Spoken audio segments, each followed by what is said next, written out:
Click. Click brother. Yan, one click. Very wow engine. Yan, nag-start. So walang ingay. Radiator, very wow. Oh, so later na lang.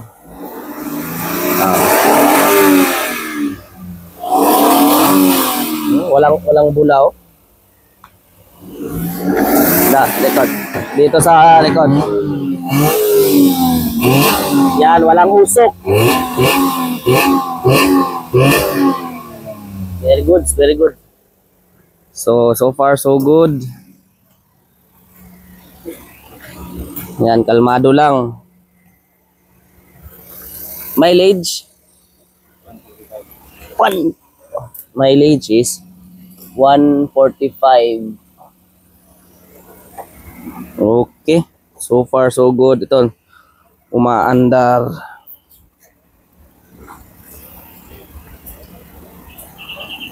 Naman ni oil, no? 12. Good chassis. Very well chassis. Okay.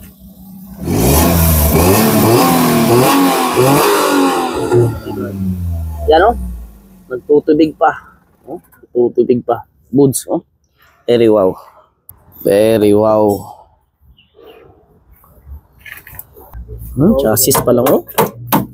So ito na unit is pag nabuo na is naka off-road type, off-road concept na, naka bumper, stepboard siding, tapos di ko lang alam na yung kulay.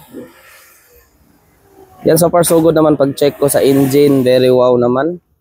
Yan, pinatay na namin yung engine. Yan, sobrang dumi lang Japan pero so far walang bulok yan. Walang bulok. Solid na solid. DA16T. Ito may mating pa. Sana wag kunin.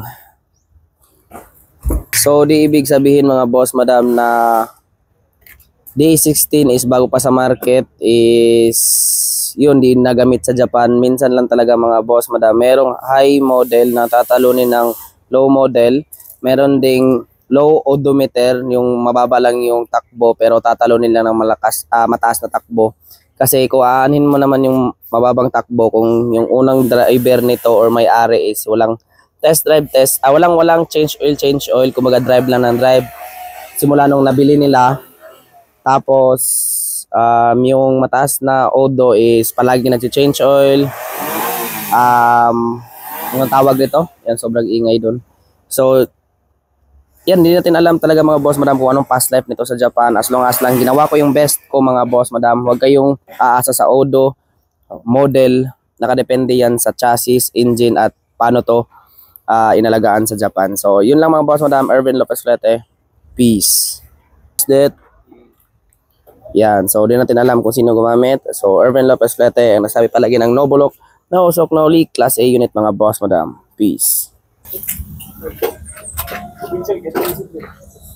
Mga bolt, mga lig, ipandala, may bolt recon.